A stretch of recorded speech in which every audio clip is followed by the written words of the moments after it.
Now I would like to introduce you to Kyle Jensen, the Shanna and Eric Bass 2005 Director of Entrepreneurial Programs and Lecturer in Entrepreneurship. He will be moderating Tuna Tank, which is billed as a playful and celebratory take on the American reality television show Shark Tank. Okay, thank you very much. Welcome all. I hope you are having a fine reunion. So, what she did not say is that I have the best job on campus. I've been here for 9 months now, and I work with all our entrepreneurs from across Yale, the finest of which are at the Yale School of Management here. And woo! That's right. Okay. They are arrayed, allied, and aligned here to entertain us with their pitches, discussing their businesses. They will have 5 minutes apiece. And then our illustrious panel of judges, who I will introduce poorly in a second because I've just met them, we'll ask them some questions for 5 minutes. And also, so that you may be involved in this fine endeavor here, we have prepared a mobile application that you can pull up on your mobile phone. And it is at tunatank.som.yale.edu. And I'm going to take just a fraction of a second to show you how to use this, okay?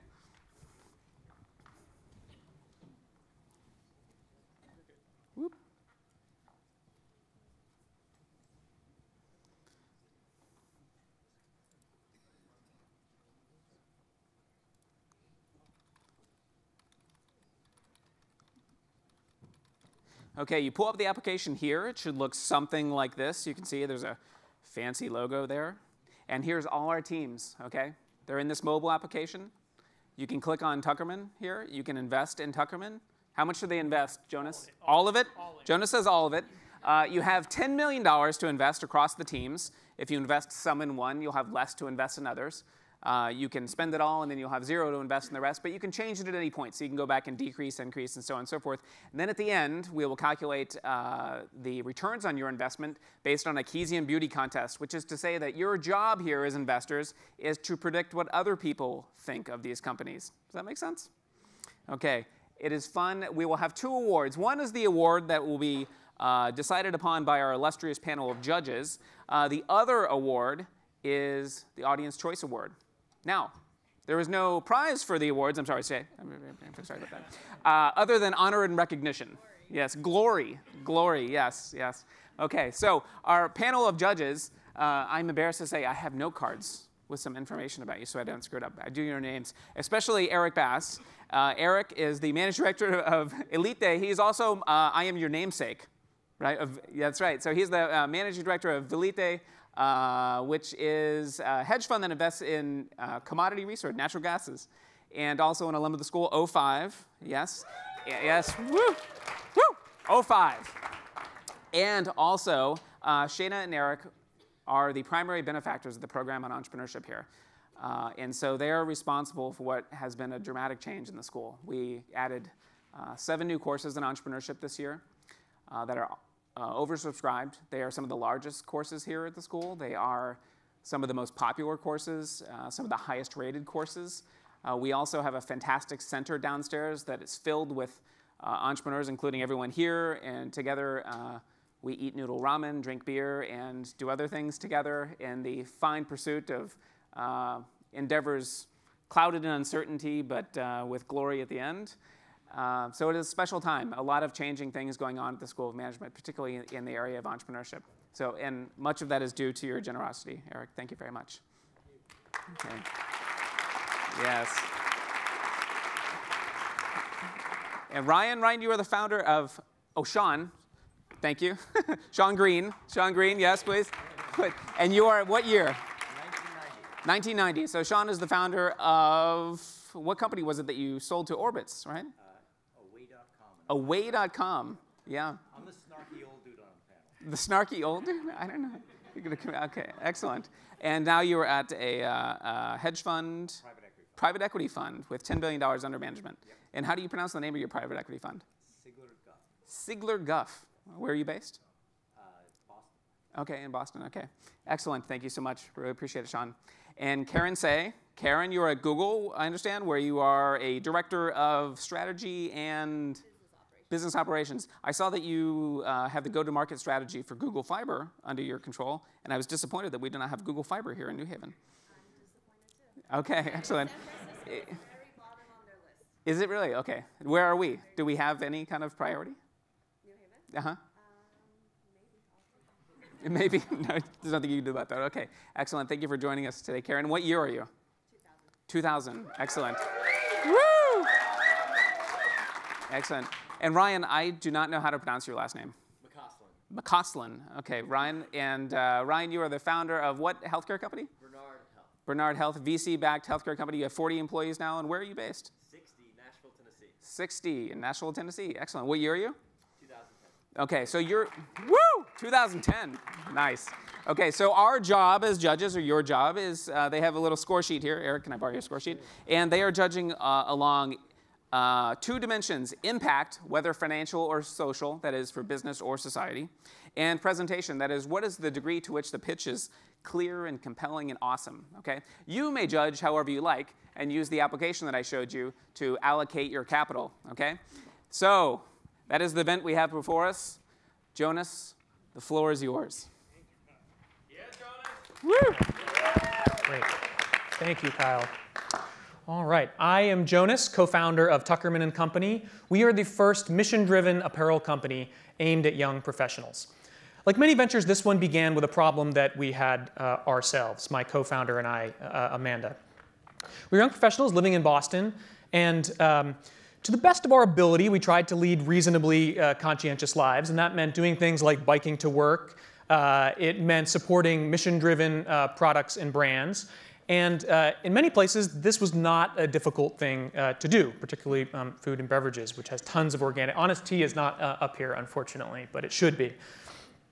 But there's one area that was always a challenge, and that was clothing. You see, there was Patagonia, which is a brand that has sort of the gold standard for a clean supply chain. But if we weren't hiking or we were in the office, we didn't really have a whole lot in the way of options. And so we thought it was time to change that. And so we went back to the drawing board to try and make a great product responsibly.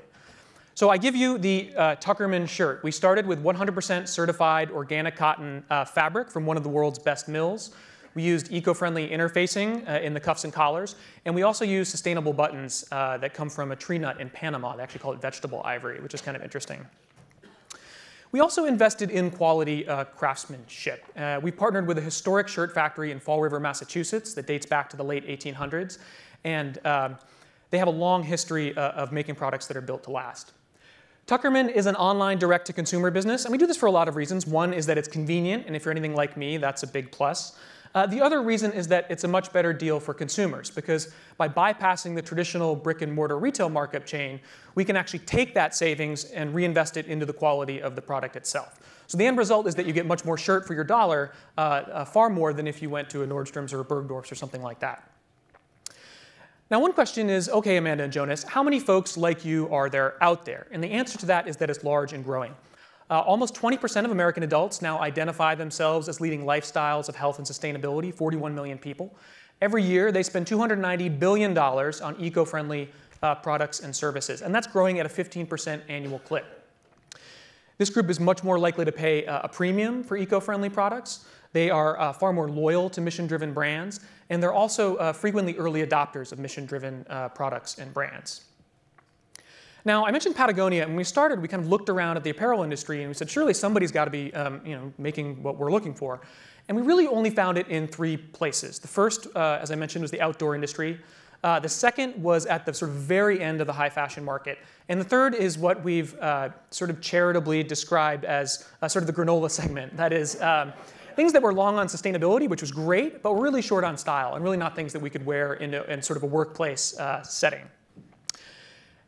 And then there were the big brands. There's a cautionary tale here as to why big brands have had trouble doing this. And Levi's in 2006 rolled out an eco-friendly jean, and they killed the project 2 years later. And the reason was they found that it was incredibly difficult for them to market the eco-friendly product when that meant pointing the finger at all of the problems in the other 99% of their product line. And so they killed it. Now, what this means is that mission-driven apparel, sustainable apparel, is much less likely to come from a large brand like Levi's and much more likely to come from a smaller brand like us who's committed to that mission early on and committed to scaling that mission as we grow. So in the fall, we started with a Kickstarter campaign, which was incredibly exciting. It was a ton of work, but it was a lot of fun. We were able to get some good press. We snuck into the anchor chair after a segment on Good Morning Connecticut. And it culminated in a successful campaign to fund our first production run, which is really exciting. We had 150% of our goal, and that production run is in the works right now. Almost more exciting was the inbound interest that came in post-Kickstarter, people writing and sort of contacting us out of the blue. And I'll just give you a really brief taste of that. I love the mission and the concept. I'd love for you folks to be my shirt company going forward. I was moved by your business proposition. As a guy who enjoys a great shirt and an excellent cause, this idea is very appealing. Are you considering outside investors? Sort of circled his name. And where we are now is we're actually going to our factory on Friday to pick up our first production run and ship those out to our backers. And we're also carrying a small supply of inventory. And it's just a really exciting time to be this close to actually shipping product for our launch. Every great brand has an anchor product, and for us, it's shirts. But the goal, of course, is to do something larger than that, to build out a larger portfolio of products, to take advantage of some economies of scale as we grow, lower our costs a little bit, lower our prices a little bit, and really build a mainstream but mission-driven clothing brand. To do this, we have put together a first-rate team of advisors. We have Vincent Stanley, the former VP of Marketing at Patagonia, Ann McDonald, the former CMO of Macy's, and John Margaritis, who is this former COO at Tommy Hilfiger. I'm Jonas, and we're Tuckerman and Company. We make quality clothing for people who not only want to look good, but also be inspired by what they wear. Thanks so much.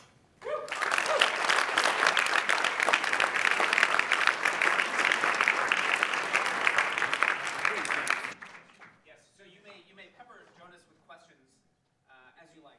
We have 5 minutes for that. Yeah.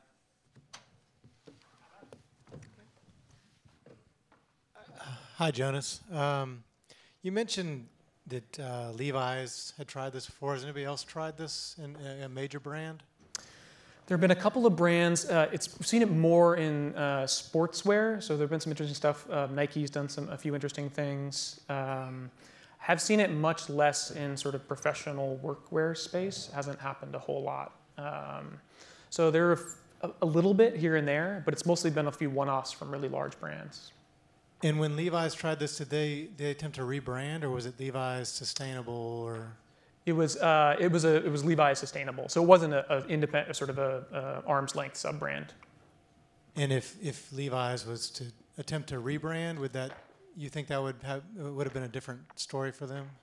Yeah, it's a good question. I don't know. I mean, the danger in doing that is that they're building a new brand from scratch, and that's expensive, and they can't sort of take advantage of the Levi's name. I suspect that's probably why that hasn't happened a whole lot.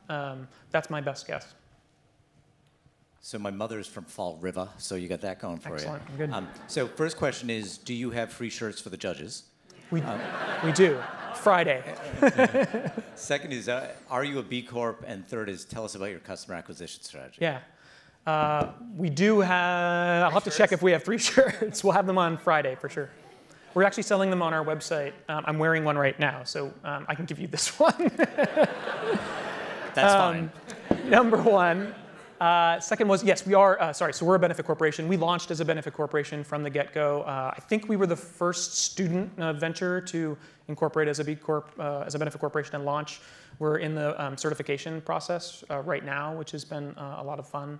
That's sort of been at the heart of kind of why we wanted to do this at the first place. And customer acquisition? Customer acquisition is online and direct-to-consumer, so we're going to be doing a lot of content marketing, search, social, sort of the usual suspects. Probably spending some Google AdWords, yes, absolutely. And really, we're relatively early in our customer acquisition online, so we're going to be doing a lot of kind of experiments and sort of figure out, where the conversions are coming from, click-through rates, things like that. Describe your target segment for me. I mean, I understand like where you're coming from, everything, but personify the target segment. And also, what pain are you solving with this, right? It's a good thing to do, and I get it. Yeah. And so following up is, what is your marketing hook Like, why would someone want to buy this Sure. other than the social conscience? I'll start with the last part first. So the first thing is that, when we did this, we said, listen, mission alone is probably not going to be enough to do this. It's got to be a really great product to begin with. So we partnered with one of the world's best mills in Italy to do it. It's basically the best woven mill in the world. And the quality of the factory in Fall River is outstanding. So bottom line is it's a really good product. The second piece is that we sort of thought mission was a powerful knock-on. So every shirt we sell saves about 3/4 of a pound of pesticides. It's not something that gets talked about much. We didn't have time to put it in the pitch, but cotton is one of the most chemical-intensive crops in the world. It's grown on 2.5% of the world's arable land, very small fraction. It accounts for 10% of global pesticide use and 25% of insecticides. I mean, it's just huge.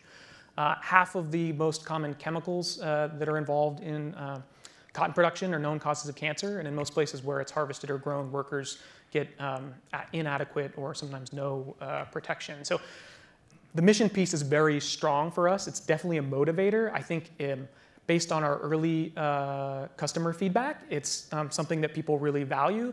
It just can't be a substitute for quality. As far as I can tell, on the shirt you're wearing, there's no label or anything to, is there one? Yeah, well, we've got a little bit of green on here, just a little cross stitch, just for fun. I don't know if that's what you were going at. I guess that's what I was going to ask. Yeah. So it's obvious then on your shirts that you're wearing a Tuckerman shirt, and Yep. the people are, you're signaling that this is something that's important to you. Yeah, absolutely. We talked a lot about that, and we talked a ton with Barry Hellbuff about that early on, really sort of finding ways to do that signaling. And so this was our way to try and do that, but also be a little subtle. I mean, it's something people are going to be wearing in a workplace, so we didn't want to get kind of too carried away. Yeah. We are done. That is all the questions we have time for. Thank you, Jonas. Thank you. Appreciate it. Okay. Jeff, you are next here. Great. Excellent. Here we go. Good. All right, thank you, everyone. My name is Jeff Hu, and I'm the co-founder of Postalgia. So let me tell you a story about my friend who only buys Chryslers. In 1980, my friend's dad is driving his family's Chrysler to Chicago through a snowstorm, and lo and behold, it just completely breaks down. So angry, he writes a letter to Lee Iacocca, who is the president of Chrysler at the time. And 3 weeks later, he gets something in the mail. It's a personal written letter by Lee Iacocca apologizing for this and saying, we hope that you'll stay a valued customer. You know, we're working on our supply chain and quality. So why am I telling you this story? Those in the audience, how many of you work for companies that have customers? Raise your hands. Everyone should be raising their hands. OK. So let me ask you a separate question. How many of you believe that only some of your customers are valuable or important? Well, nobody really believes that. Every customer is a valuable customer. And if we could, we would write handwritten letters to our customers every day of every month telling them how valued they are. But we know that's a time-consuming process, and then after 10 minutes, your hand falls off, right? Instead, what we do is the second best thing, which is we send a bunch of spam or ad mail, which gets printed and basically gets thrown out. Nobody really reads this. But when was the last time that you got a handwritten note in the mail and you threw it out? Most people would consider that like a very personal thing. So enter Postalgia, our company, which we have basically built a handwriting robot. This machine takes a person's unique handwriting style and can replicate it faithfully. Actually, I have a demonstration. OK. Please make, OK, it works. All right, so this machine takes a real pen and will drag it on a real piece of paper. So the output looks exactly as if you were to write it yourself, which means that from the comfort of your own home and your email program, you can send 1 million handwritten letters to people that really need to hear your message. Who are our customers? Well, Hillary Clinton is not one of our customers yet, but there are 500,000 elected officials, and they run campaigns throughout the year. A campaign is typically, in the upper market where they're doing, nationwide elections. You can think about, almost 1 million to 3 million letters written just for that one campaign. Smaller constituencies will run about 100,000, and then they have mail that they send throughout the rest of the year. There are also over 2 million nonprofit organizations that send mail, thank you letters after events or fundraising letters. This is a $14 billion market, and our core segment is $2.8 billion. But because our technology is so versatile, you can actually easily replicate this for things like wedding cards and invitations. But our core market is large enough for us to focus on for the time being. Our company, therefore, is not just about handwriting. We're actually we believe we're an end-to-end mail campaign consultancy, where a company or an organization will tell us, okay, well, we have 100,000 people that we want to reach out to, and we have this message we want to deliver. So we'll help them design the actual print plus written envelope and letter, and we'll do the printing, we'll do the writing, and then we'll seal those envelopes and mail it out to their constituents. So we're an end-to-end company. Our traditional competitors, therefore, are mail houses, which are pretty fragmented. They're almost like a perfectly competitive industry where you can basically undercut anyone's price because you're delivering the same product. But because we have handwriting, we believe that this is a value add that's not easily replicable. There are companies that do handwriting, but we can compete with them on price because a lot of these companies actually, believe it or not, have teams of people writing things by hand. And if you look at the prices, for example, mail lift and handwritten, we're charging almost 1/10 of their prices because of our automation technology. So our team, so I'm Jeff, and my co-founder, Elon, who isn't here, he's actually in Canada selling more work for us. He's the CEO, and he has a background in political consulting. I studied engineering in college and have done product management and management consulting. We currently have a working machine prototype. We've got 3 customer accounts that we've completely fulfilled, earning us $100,000 in revenue and $50,000 in the bank, which we hope will basically get us through the summer. So that's the end of my presentation. If you guys have any questions, feel free to ask. We're Postalgia.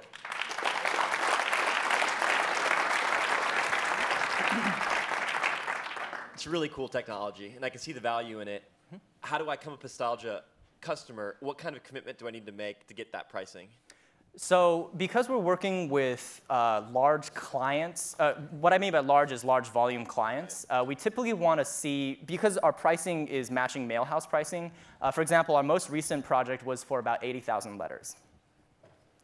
I guess to answer your question more directly, it's really a combination of future work. So a lot of these political campaigns not only run for 1 season, but then they'll do add-on work later when they're trying to fundraise, or if it's a biannual election, we can anticipate some work coming on later. How quickly can you print and fulfill these orders? I mean, they'll come in large quantities. Yeah, so we are working on technology to speed our machines up.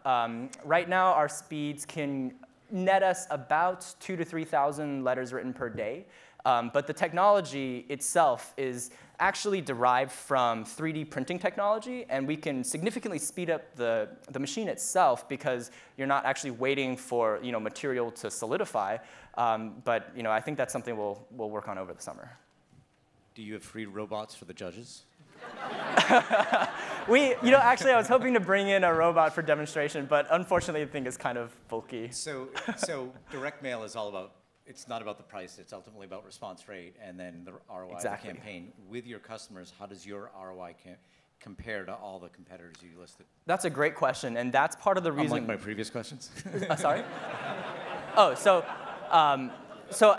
our company is actually running studies with the Yale School of Management and their marketing department, and our marketing department to sort of figure that out. But we do believe that there is a significant lift. How do you collect a sample of handwriting? Does somebody have to come into the office to do that, or?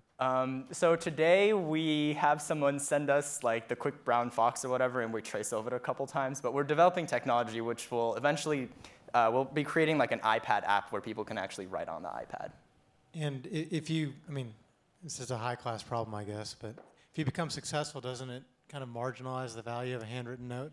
That is a very good question. And Spam 2.0. So we don't indicate on the piece of mail written that it's our company behind the mailing. And in fact, we do require our customers to submit a sample of handwriting so that they're not just picking things off of like a website with fonts. The idea is to personalize it, even though we're the ones, doing the writing itself. And I mean, out of a $14 billion market, if 10% of the mail is being handwritten, we would consider that a success story. Any questions from the audience, or? Sure, we have an extra minute here. A question, please.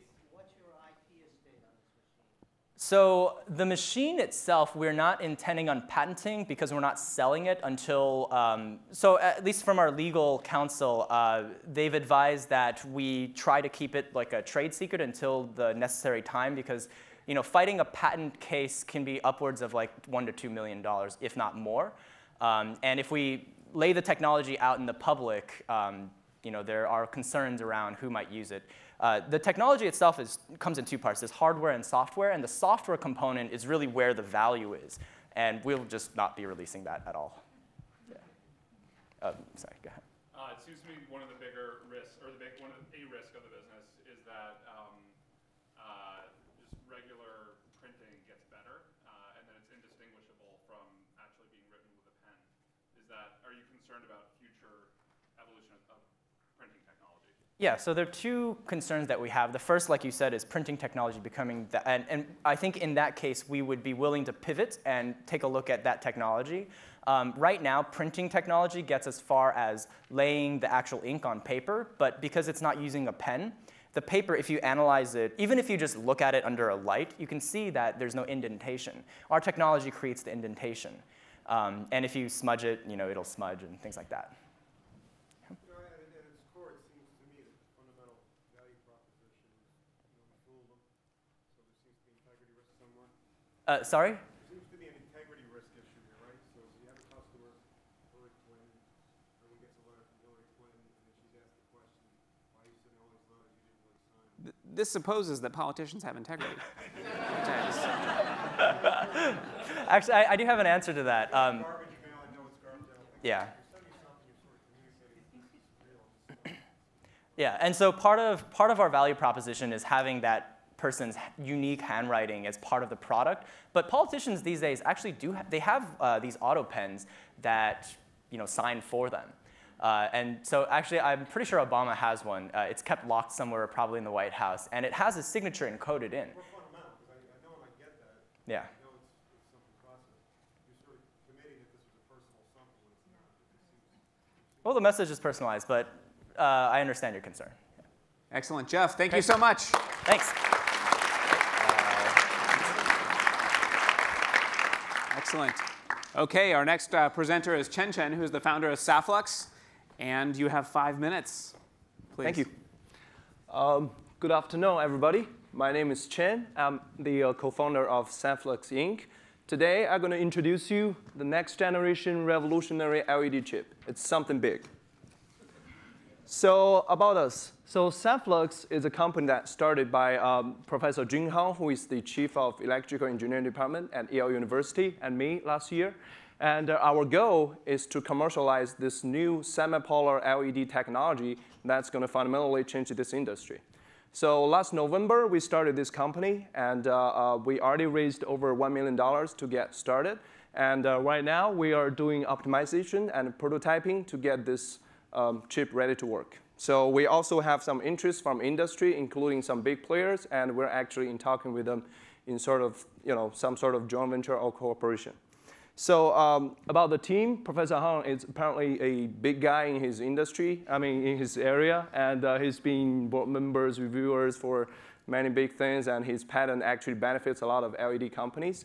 And I myself is the PhD in ME and MBA candidates here. And actually, when I was working for Schlumberger, one of the biggest oil and gas service company, I commercialized and I actually developed the product from the drawing board to the real product. And currently, we're making over $100 million on it. So, and the other members, including Jay and Benjamin, who are two genius scientists, and also Cindy, who is also from Yale, apparently a genius businesswoman.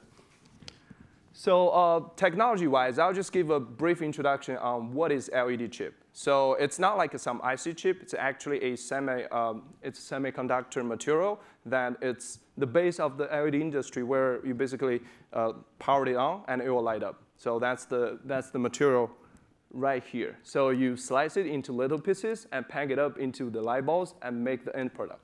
So this little wafer here is what we are producing. And believe it or not, in the LED industry, especially in general lighting, 70% of the profit goes to the wafer, because this is where the technology core is. So I'm not going to spend too much time on technology itself. So all you have to remember is this is a high efficiency, low cost, and a high power LED chip. And what we found is we can use one Senflux chip to replace 10 conventional chips. So recall that light bulb you have with 30, 40 little dots over there. It'll be only 3 or 4 in the future. So our goal, especially in general lighting, we can make our light bulb to be, reduce the cost from $10 to $1, so everybody could afford it.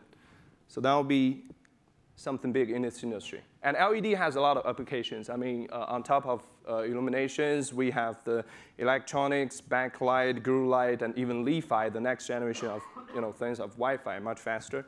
And for this special semi-polar LED chip, we have 3 major applications. Illumination, as I just said, and the laser, which is actually, we can use this technology to deliver a LED laser that is much lower efficiency, much higher energy efficiency than the current product. And you can imagine in the future, you can have a little portable LED projector on your iPhone or iMac, so we probably don't even need a screen in the future. So also on the backlight side, this new technology could save the current battery life or extend the current battery life of your smartphone up to 100%. So that's going to be another huge market. But right now, we're focusing on the general lighting to get started with. So this is just a little projected cost per brightness of our product. You can see in typical product that 5 watts LED product for light bulb or 10 watts for high power light bulb were much cheaper than our competitor. And the market itself is huge. I mean, there is a lot of growth in LED globally, and the global ban on incandescent light bulbs and the growing LED industry also help us in this case. And by the 2020, the whole LED lighting market is going to be $64 billion. And apparently, LED chip is about 20% of this market, and that's our targeted market. And our goal, so we closed our round of the investment for the angel round, and we're currently doing the product optimization, and we're shooting to get this thing finished by summer, beginning of next year, which is going to take us 6 to 8 months, and then we're going to move to trial production and mass production. And we already have some industry companies lined up for the next trial and mass production. So that's it. Any questions?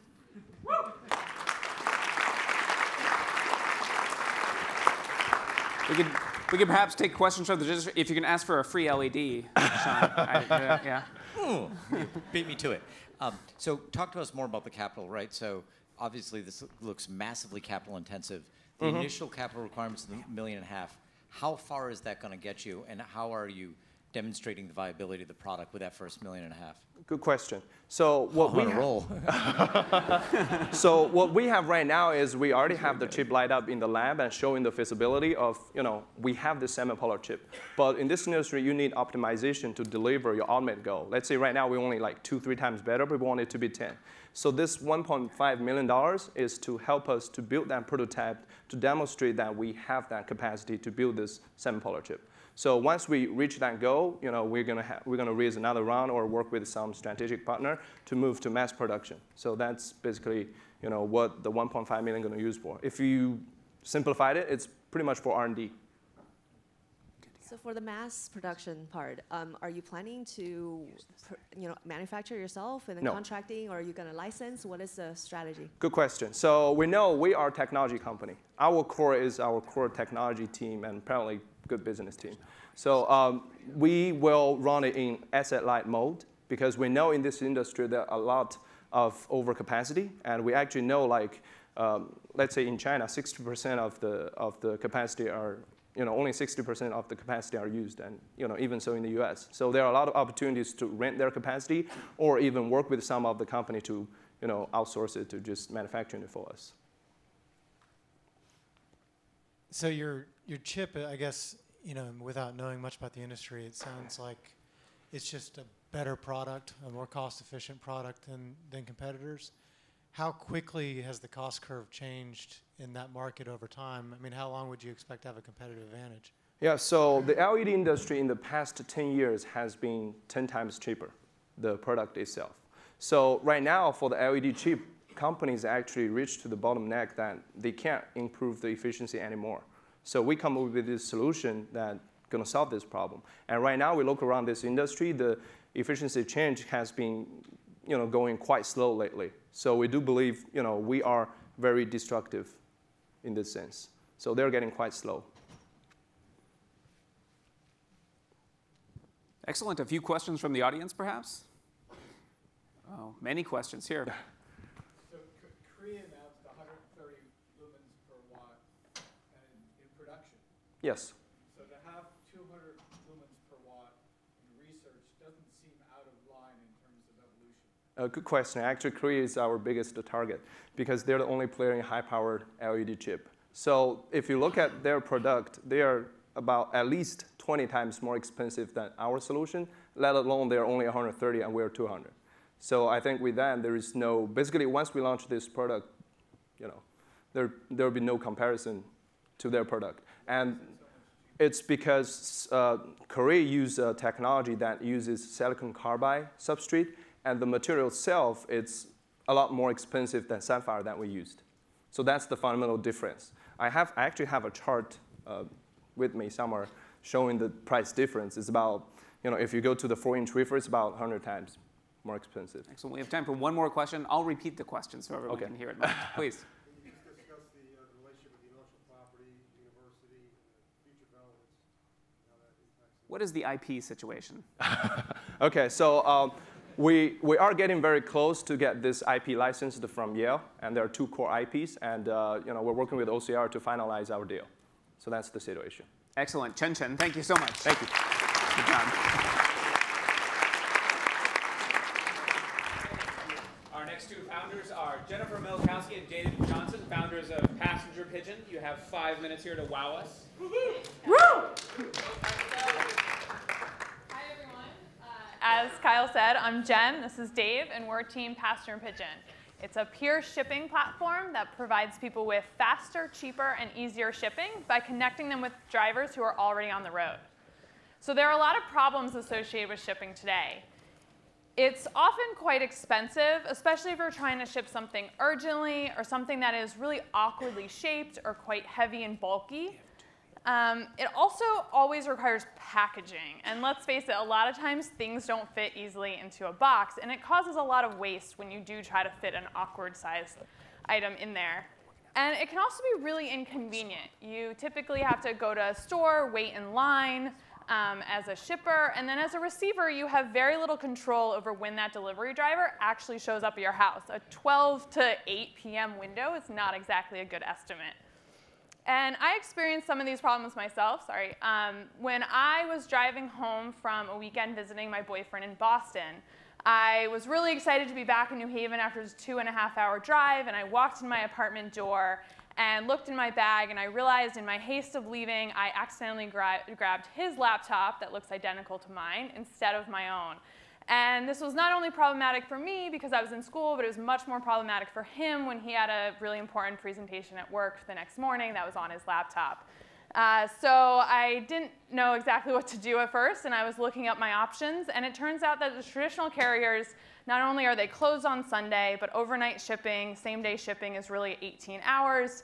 And I was shocked to find out that a courier service would have cost me $400. So I'm a student. I definitely didn't want to spend $400, so my time at that point was less valuable. So I got in my car and I did the 5-hour round trip myself.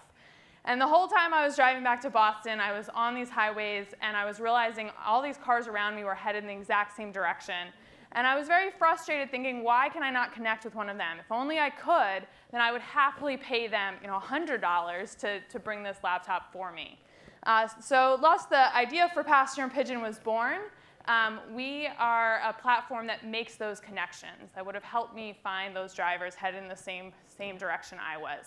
And in doing so, it provides people with a lower price without the hassle and the waste associated with packaging, and a much more convenient shipping experience. And at the same time, it provides drivers the opportunity to get paid to go where they're already headed. Great, thanks, Jen. Let's talk about the opportunity for passenger pigeon. So ground shipping in the US is a $32 billion annual market. And we think that passenger pigeon applies to about 5 billion of this. These are things that are either very urgent shipments or things that are too bulky or heavy to be price competitive with the traditional carriers. But what we're most excited about is that we actually think we can grow this market by inducing people to ship things that they never thought were possible. We've actually already seen some of this happen in our pilot program. So I'll go on to our approach. Thank you. The traditional carriers, as we mentioned, are really good at doing things that fit within their sort of logistical frameworks. They're sort of doing the average package, you could say. But as I mentioned, they're not really good at doing things that either need to be shipped very urgently or that are bulky and awkward. And something that a lot of people do today, you might have experienced this yourselves, is that somebody will just ask their friends, hey, can you take this thing for me? Or you reach out to your own network and find if anyone's going where you need it to go. But let's face it, a lot of us have fairly limited friends networks. Kyle, for example, has no friends, so he can't ask anybody. So passenger pigeon really grows the community from which you can make these requests. Our go-to-market is to start at individual pairs of universities here in the Northeast. We're targeting universities because there's a high density of price-sensitive students. Students are also extremely mobile, so they're often going from place to visit friends, to visit family. And as Jen has demonstrated for us, they're also often quite forgetful. We're being very flexible with our current pilot and allowing the market to dictate who bears the inconvenience of the last mile based on pricing. And I would say that we're being very customer-focused at the same time and learning as much as we can from these transactions. So the best thing about passenger pigeon is that we are live today. We are here at Yale University. We have over 500 people signed up, and we've done a ton of shipments to date, and we're really excited to get you to sign up. We think that peer-to-peer shipping is inevitable, and we're going to be the team that makes it happen. Thank you. Woo! Thank you.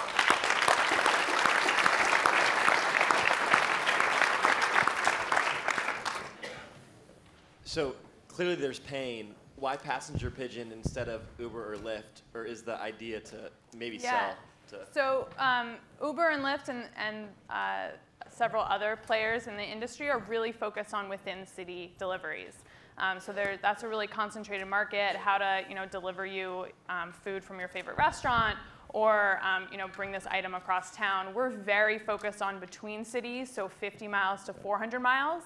And so they have driver base currently that are really based in a city and aren't doing these really long routes, whereas we have 400 drivers signed up for various cities along the I-95 corridor in the Northeast. So we think it's really important in order to be price competitive to really have a driver base that is traveling between these cities already. So we're going to focus on super commuters in the future as well who make these routes consistently. So one of the things that make Uber and Lyft successful is their investment in their platform technology to help them with their operations and to call cabs and make it the whole operations more efficient. Seamless, so what kind of technology are you invested in or licensing to help you with the logistics? Absolutely. I would say that right now at this stage, we are still trying to figure out how customers really want to use this platform. At the time that the product sort of stabilizes and we really know the user experience that we want to have, we'll begin investing more in that. We're writing the software ourselves right now to make those matches on the website, and we'll just keep building that out as time goes on. So the challenge with a lot of these marketplace businesses is balancing the customers, so the drivers and the customers, and if you don't have enough customers, the drivers are pissed off and vice versa. Right. How do you see as you scale, you're going to balance that? Right, so one really exciting thing about this is that there's asymmetric disappointment between the drivers and the shippers in terms of... IP around that term? In the works, yeah, absolutely. Working on getting it from Yale. So if a shipper signs up and wants to ship a package, they're going to be pretty disappointed if they can't do it. So we're really focusing on making sure we don't have those zeros, as they're called, where a shipper comes on and we can't fulfill that request. The nice thing about it is that if a driver signs up and they're already doing these routes, I've been driving to Boston for the past 2 years frequently, no matter what, If I don't have a package, I'm going to still go. And so it's only a benefit and only a bonus if I can actually then also make some money. And so we've really been focused on driver acquisition, and we found that people are still happy to be engaged with the service even if they're not driving items. And then when we do have an item to ship, they're still just as eager to accept that delivery. So we're really focused on making sure we always have drivers in place for city pairs before we target shippers and express that we can satisfy those needs. And do you have a social goal of improving the happiness of long-distance relationships along the way? That a side benefit, absolutely. Helping with you, right? Yeah. So a couple questions. You once you prove the product out and it gets reach some sort of critical mass, how do you keep a company like FedEx or UPS from taking your share? Because obviously they have the network in place, and it seems like it would be fairly easy once the revenue opportunity is proved for them to step into your market. And number two, what about liability on the packages when you have these different drivers? How do you sort of prove out that a driver can actually deliver the product, and if they don't, what happens? Yeah, absolutely. I can speak to the FedEx question, which is really to say that, again, they're built around optimizing standardization. And for things that are either extremely bulky or need to be somewhere within hours, they're just not equipped to do that. We've shipped some things like furniture, a baby glider, which is this really sort of awkward and bulky package that it's just not worth building trucks or filling trucks with these types of items. The economics don't work as well. But if somebody's already making this drive and you can piggyback on their sunk costs of doing that, you have this perishable asset, which is the space in their car, and we're just taking advantage of that. What was your other question? Sorry, I got distracted. Liability, how do you... Liability. So we can do that really quickly. So right now we have $500 minimum liability insurance. We actually view it as potentially an additional revenue stream in the future by offering extra insurance, and potentially we'd have drivers like power pigeons or something who would be qualified to take items with additional insurance on top, and we'd have review systems in place and driver ratings and incentives on the driver front to ensure they deliver a good product. Excellent. Thank you so much.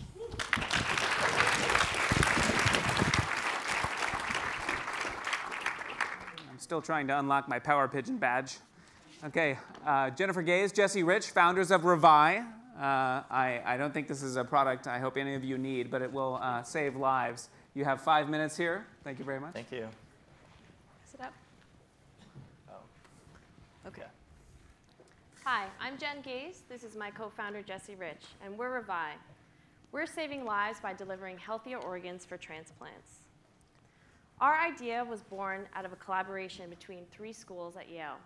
Dr. John Geibel from the School of Medicine came to Professor Zinter with a problem and an idea. Over the course of the semester, Joe Zinter and a team of engineering students developed the very first version of our award-winning prototype. Jesse and I were so inspired by this idea and this product that we decided to take the technology from out of the lab and into the market. The key challenge that Dr. Geibel identified was this. There are hundreds of thousands of Americans with severe intestinal challenges. Many of these people have to have large portions of their intestines removed. Some of these people have so much of their intestines removed that they're no longer functional. The first-line treatment for intestinal failure is not a great one. It's intravenous feeding called total parenteral nutrition. The only alternative is to get an intestinal transplant. It's the only chance for a definitive cure. Yet, as you can see, there's a huge gap between the number of people who could actually benefit from an intestinal transplant and the number of people that actually receive one. One of the reasons is because TPN offers greater longer-term survivability rates, but it comes at a significant cost. People on TPN can experience up to 40 bowel movements per day. Their quality of life is extremely low. And in addition, they're at risk for serious infections and even liver failure. Intestinal transplant is the only alternative. It's a chance for a cure. It's a chance for people to be able to eat normal foods again, eat their favorite dishes again. But there are significant risks to this procedure. The intestine contains a lot of bacteria, which causes it to degrade very quickly when it's being transported from the donor the recipient. As a result, transplant success rates are very low because we're starting with a very sick patient, putting a less than healthy organ in their body. We're here to change that with the Revi Intestinal Preservation Unit. Our technology is a dual perfusion system that circulates a nutrient-rich solution through the lumen and the vasculature of the intestine to keep it healthy while it's being transported. The main benefit is that we can offer healthier organs for transplants. But over the long run, we hope to drastically reduce healthcare costs and increase the patient's quality of life. Thanks. So what we really want to highlight here is that what we have actually works. Both the porcine and the human tests have shown that over 8 hours, we can essentially stop the organ degradation process. So we've collected so far 4 human tests through our partnerships with the New England organ banks, and we're looking to do another 8 to 10 by the end of summer. So right now, we're really working on extending that amount of time that we can stop the organ degradation process, but in the future, our focus is really on rehabilitation and enhancement of the organ so you could expand the available supply. We're also working with some of the top transplant surgeons to leverage our technology into liver and kidney devices as well. And we're hoping to have a liver device by the end of the year that we can start to test. So there really are no direct competitors out there in the intestinal space, but there are some potential direct competitors that provide a variety of solutions for other organs. So for these companies, we also see them not just as potential competitors, but potential complementers, partners, or even acquirers. There are also some indirect competitors too. So that would include things such as enhanced rehabilitation of organs or improved TPN that Jen had mentioned, or in the future, maybe even 3D bioprinted organs, although we think that technology is at least 10 to 15 years out. So right now, we're focused on targeting the top intestinal transplant centers. Cumulatively, they combine to provide over 70% of the market. So we'll work with them to increase their capabilities, then move on to some of these other centers that have shown a real appetite for increasing the number of transplants they can perform as well. And we'll concurrently work with the organ procurement organizations to get our devices into the hands of those who are actually coordinating the organ recovery. So while it might take a while to increase significantly the number of intestinal transplants performed, as we move into the liver and kidney markets, we should see a much quicker uptick because the markets are just much more established and much larger. Some of our key assumptions are that we would charge $30,000 per use of the device, and that over the long run, we could achieve an operating profit of about 65%. So again, we are Revi. Help us save patients and give them their lives back. Woo! Please. I just have one question about the FDA approval process. Once you prove the results, how long will that take, and how long to get to market? Yeah, that's a good great question. So right now, we've had some early conversations with the FDA. We're hoping to go through 510K approach, but we won't really know until we meet with them this summer. So that is our first strategy, is to go through 510K, which will be faster, hopefully allowing us to get to market in about a year. So given the current risks, the indications of what we're trying to do, there are some other comparable devices for kidney that have gone through that path. So 65% operating margins are great. I think you only see that at Google, and Google has saved my ass, but they've never saved lives. So you just said something, though, I want to understand better. You said our pilot is working. Can you just talk about what data you've seen and what concrete metrics you're using to demonstrate that it's working? Yeah, so right now we haven't actually put the intestines back in someone, but we have agreements with the New England organ banks to actually recover human intestines and test them. So doing a controlled study where the normal standard of care is just a cooler with some ice. So putting the control in there and then putting the other sample in our device and running it over 8 hours, we've been able to take pathology results and demonstrate that we can, slow or stop the organ degradation process. So from there, we're going to expand the studies to really look at, well, how far can we push the boundaries? How long can you sustain the organ? And what else can we do to even push it longer, a day, 2 days, however long that is?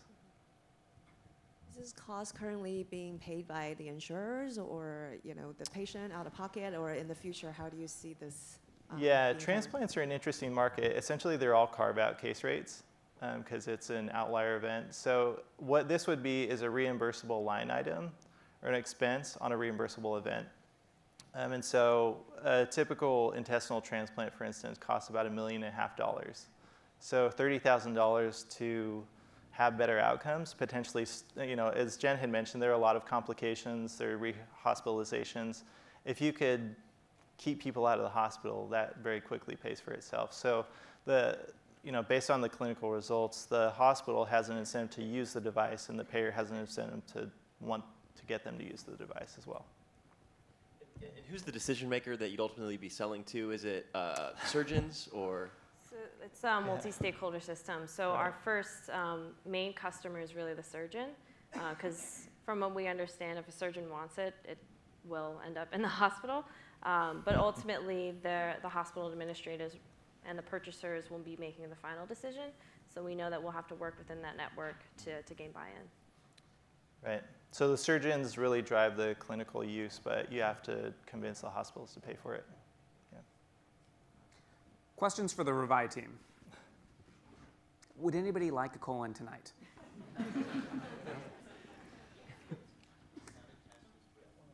What's that? Intestines. Yeah. If you need it. Wait to the alumni dinners. Yeah, let us know. Certainly. Excellent. Yes, please, in the back. So the addressable market in dollar terms for colons in particular. That's a good question. So some of the numbers would be that there are about 3,000 to 5,000 new cases per year, people with intestinal failure. With our device, that's $30,000 per use. It really only, 30 million per 1,000 uses. You can do the math. It wouldn't take much to get to 100 million in revenue just from the intestine. Yeah, but I think one of the main things that we realized over the course of the semester is that we can't survive on just intestine, which is why we're looking at ways that we can apply the technology to other organs and expand to other markets. Right. Yes, please. You guys worked at all with the Crohn's and Colitis Foundation? Crohn's and Colitis Foundation? I have a note to reach out to them. Yeah, there are a bunch of large organizations that we've looked at. It's kind of an interesting space where nobody has a specific ask for what we're doing, but we think they'd be interested, definitely. Yeah. Yes, please.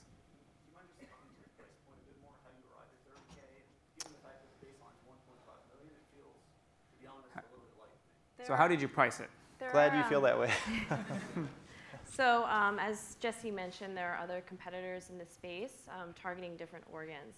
So the kidney device right now is $20,000 per use, and there are other devices used for heart and lung transplants that go upwards of $250,000. So we're falling within that range on the lower end. Jen and Jesse, thank you so much. Thank you. Really appreciate it.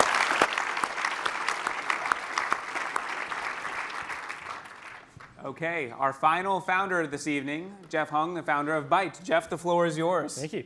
I am thrilled to be the last pitch. I know you guys are sitting there for a while and eager to get out, but I'm actually more excited to tell you about what Byte is and does. So in short, we are an app and a platform for restaurants. But before we get ahead of ourselves, let me introduce myself and the team. I'm Jeff Hong, class of 2015, although how things are going right now, I might be in time for a victory lap, so we'll see. Jokes aside, I am joined by a wonderful engineer named Stas. He was the first external hire at Hulu, so if you love it or hate it, he's the guy to blame. You can email me first contact to blame him. And there's also Etkin, who was a Yale College undergrad and loved the New Haven restaurant scene so much he decided to become a restaurateur himself. Needless to say, I'm thrilled to have their expertise to join me in Byte. Many of you might have had this experience before, where you're sitting in a restaurant. I'll pretend I'm sitting for a sec, and you do this. Whoop. Yes, it's definitely a sound effect. And really what you're trying to do is make contact with the server. You are saying, please look at me, please look at me. I know you can see me. Why can you not just see me now? And you are really just trying to order or pay for your meal. And it's really just a minor inconvenience to us. It might take 5 minutes longer. Maybe it takes 10 minutes on a bad day. But what we found was that the problem was actually massive for restaurants. Restaurants, as you know, are constrained by their capacity. They want to get people in and out the system as quickly as possible. They are sometimes burdened with inefficient staffing. They're trying to cut costs. So yes, the waiter might see you. Maybe he's not paid enough. Or maybe they just are honestly too busy. And restaurants are desperately trying to avoid this lost star. The lost star can be found in places like Yelp or TripAdvisor. And every lost star, research has shown, can be tens of thousands, if not hundreds of thousands of dollars in lost revenue for the restaurant. And that's not just the only pain point. As a diner, you have places to go. You got people to see. You don't want to miss your show. And you really just want a smooth experience. The whole point of going out to eat is to enjoy the meal and be carefree, and then hopefully pay for it at the end. So we've devised a solution to tailor to solving those problems, and actually many more using tech. And ultimately, we want to be the future of all tech in restaurants. So our solution is actually in two parts. The first part is a restaurant management tool, or we call glamorously the admin mode. And it allows restaurant managers to track everything that's going on in their dining room, give an accurate representation of how long it takes for your next table. So 15 minutes is actually going to be 15 minutes, not 20. And then paired off, you have a bunch of new analytics that restaurants are accessing now. They can classify customers differently and work in some of the back-end stuff as well. And then on the front-end side, there's a consumer app. So now you, as a diner, can go into a restaurant, use a tablet that's provided on the table to order and pay for your food. And we've eliminated that headache of splitting bills. So if I get a lobster and you get a salad, of course I'm pushing for an even split, but you can tell me, no, use your own app. So we are proud to have launched and gone through alpha testing in a restaurant here in New Haven, and we hope to be doing a few more in the summer. I got asked this question more than a few times, and most recently in California. Are you out of your mind? You want to sell to restaurants? You got to be crazy. The answer definitely is yes, just a little bit crazy. But there are 630,000 restaurants in the US alone. And being at Yale SOM, we've been taught to think global, and nothing scales better globally than an app. So we can put it in 100 different countries, all at the flick of a button. The opportunity is also massive, knowing that there are this many number of restaurants out there. We have decided and discovered with restaurant partners to charge $20 to $30 per tablet per month. And we know that we are better than the competition. We are cheaper than them, and we provide more value.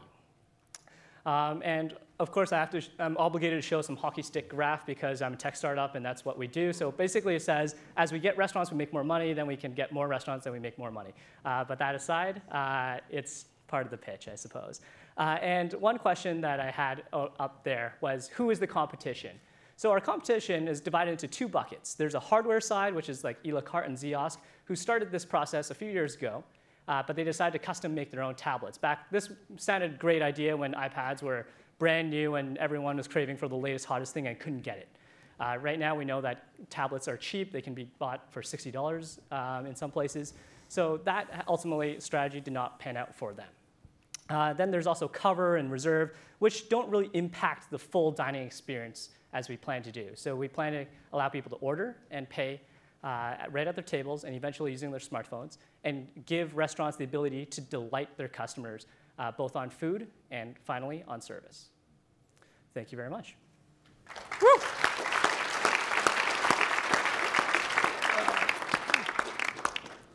Please. I do have a demo briefly for the judges if you so care. You cannot take this, I'm sorry, but I will charge you $20 to $30 a month in perpetuity.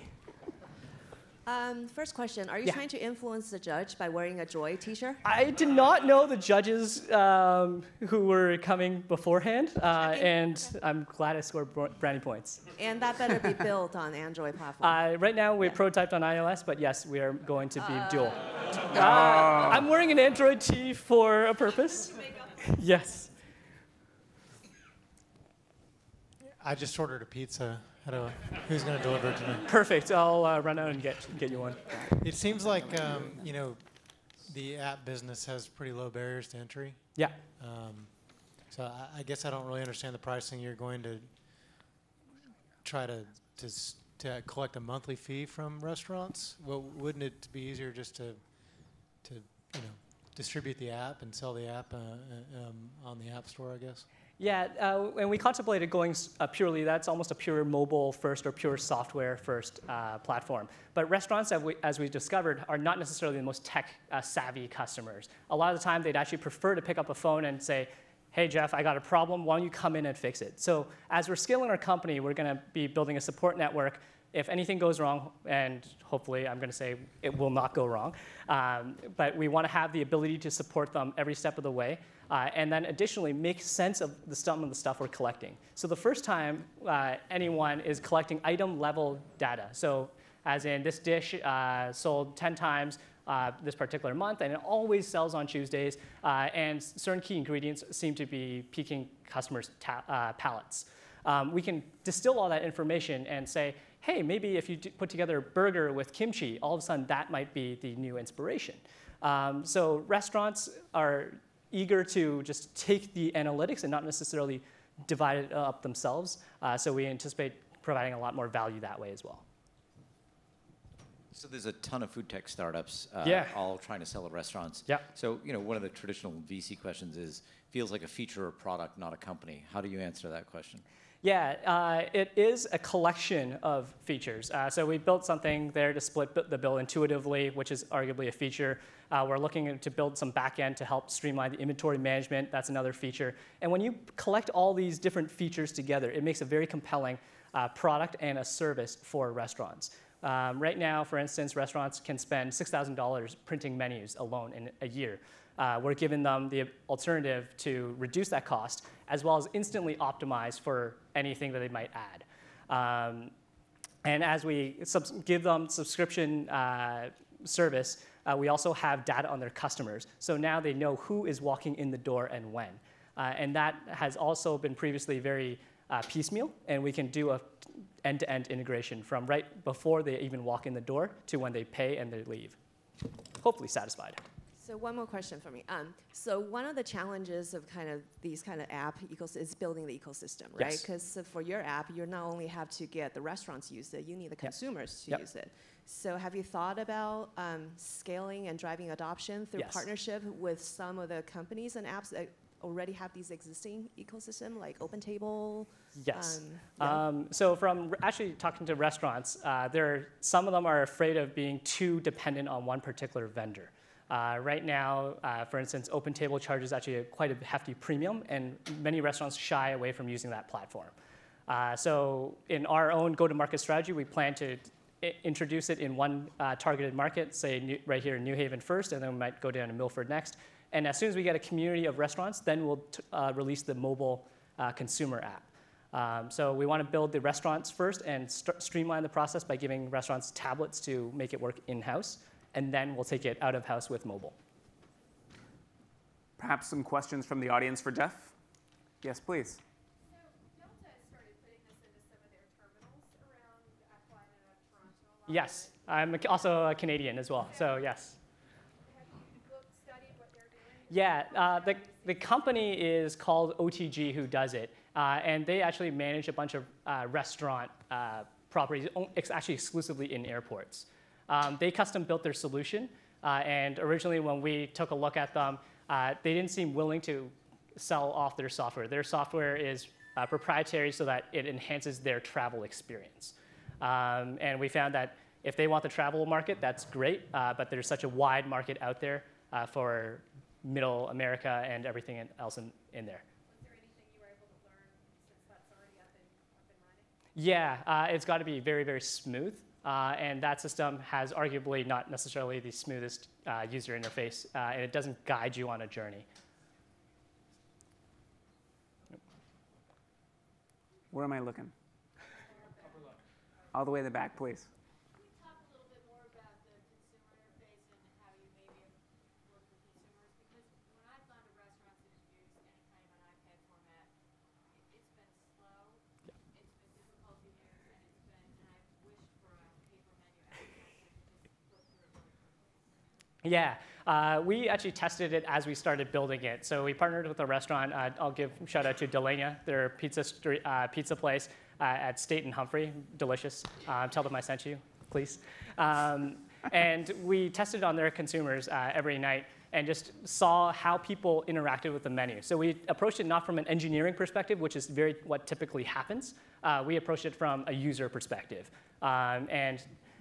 When Stas and I started building this, neither of us worked in a restaurant. That's why Etkin's joining us. to get that, round out the experience, and we developed user first, ultimately user first and restaurant first. Okay, a big hand for Jeff, founder of Byte. Thank you, Jeff. Well done. Okay, that is all our pitches. We have now an opportunity to invest in all these companies.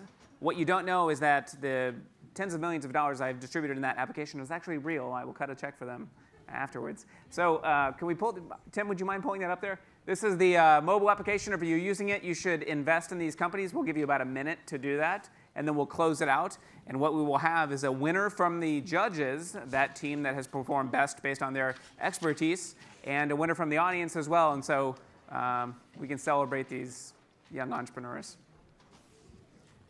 What do you think? Oh, yes, there is also an audience winner who invests best. Yes, someone will have the greatest returns. The most important part. Thank you, Jennifer.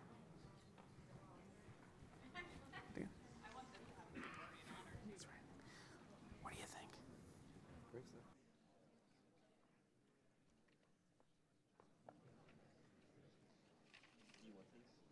I want you to tally them. You want me to? I will tally them. Excellent, thank you. We could do it like a jury. Each of us read our. Yeah. That's right. That's right. Eric, where are you voting? Oh, you did the audience vote too. Yeah. Nice. Nice. Okay. Thank you. I will tally that. Ranking more than rating. Whatever you want to do. It really doesn't matter. You can also just discuss it. It really doesn't matter. Whatever consensus, you just need to choose one of the four. We just need to choose one. Yeah. Yeah.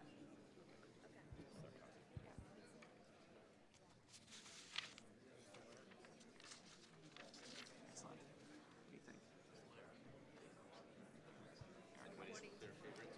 I like this, so I revised it.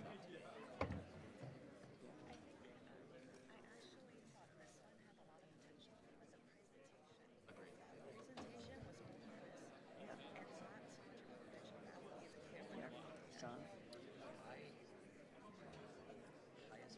I would actually go separate.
Esteemed investors, would you please conclude your investing activity here? I'm going to calculate the returns, okay? And I'm going to show you how this works, because I'm going to invest just a little bit, but equitably. I'll invest equitably in everybody, okay? So, yes, it could make this. I may not choose favorites here.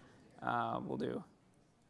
Actually, while Kyle's doing that, I'm going to steal the spotlight for just a second, because all the entrepreneurs and I would like to just recognize and thank Kyle for the tremendous job that he's done in his first year here. Really, I think when we look back to SOM and entrepreneurship at SOM, there's going to be like pre-Kyle and post-Kyle. the just like transformative impact that he's had in just his first year. 8 courses, there's one in the undergrad college as well. I mean, it's been incredible, and I think we all owe him a huge debt of gratitude, so I'd just like to thank him. Jen and Hannah as well. Thank you.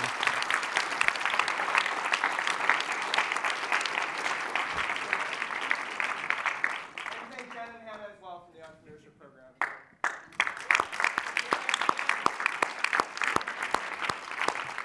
Okay, I have calculated the returns. You can see that I have invested $6 million equitably between the 6 teams, and my $6 million is now worth $7 million. You can pick that up at the financial office here in the School of Management. Who can beat my number? Who has more than me?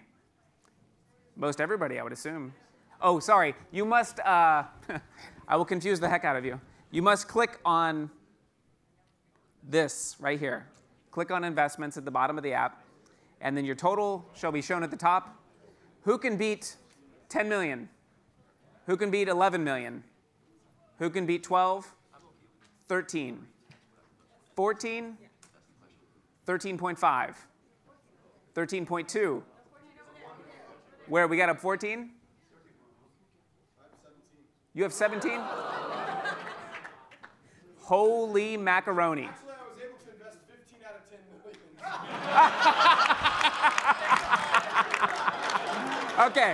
Okay. Clearly that's bad software that I've written. Okay. Will you be forever chagrined if I disqualify you? Okay, I appreciate that. Okay, that is embarrassing. I want to see that phone.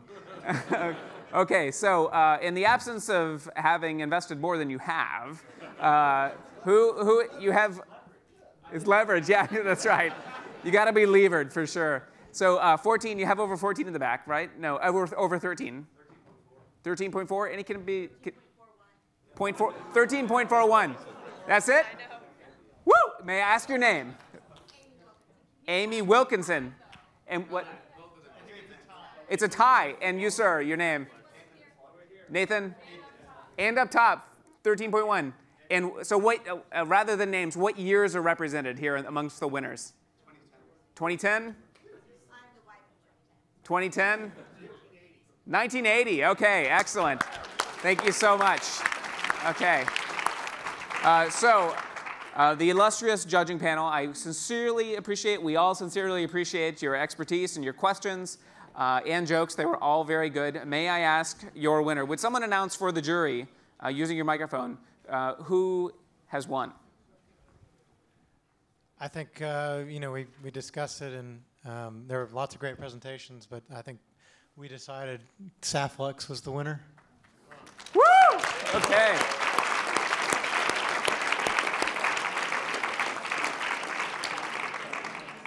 Okay, and now there is the audience choice. The audience choice, and help me make sure I'm doing this correctly.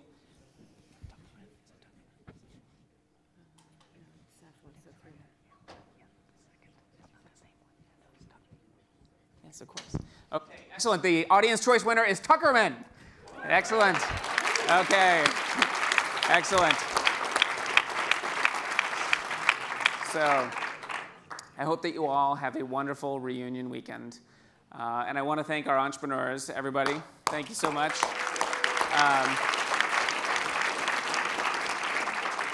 So it is a special time here. As you've heard, we've expanded entrepreneurship here greatly. And that matters to every SOM student in the sense that they go off into companies, into governments, into nonprofits that need to hire people who are innovative, people who are entrepreneurial, people who think differently, right?